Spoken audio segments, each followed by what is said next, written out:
Memorial Day is upon us, and as tradition goes, it's a time for Americans to remember the brave men and women who fought and died for our country.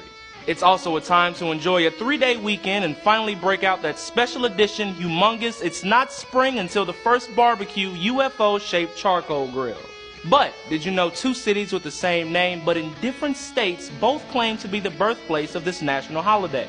Here's what you need to know about the history and traditions of Memorial Day. While the birthplace of the holiday might be contested, we know the origin of Memorial Day came from the end of the U.S. Civil War.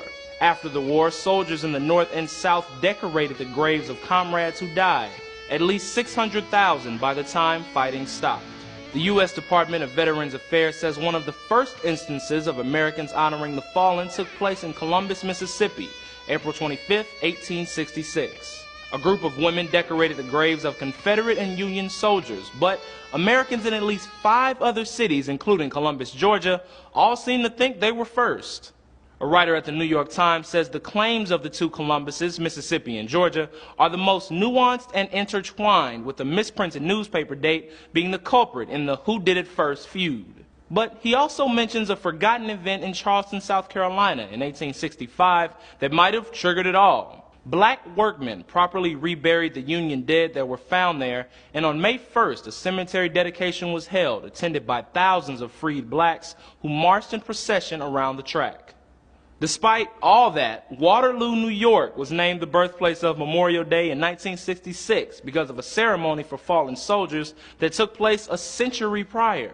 In 1868, Major General John A. Logan declared Decoration Day, the precursor to Memorial Day, to be observed May 30th because that's when flowers would be in bloom nationwide.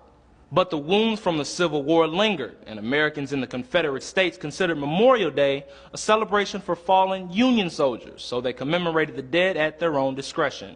May 30th became a day to honor all American soldiers who gave their lives in combat when U.S. soldiers returned from World War I.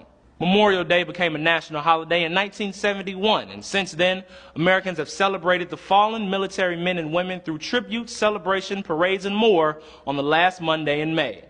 Thanks for watching. I'm Jamal Andrews.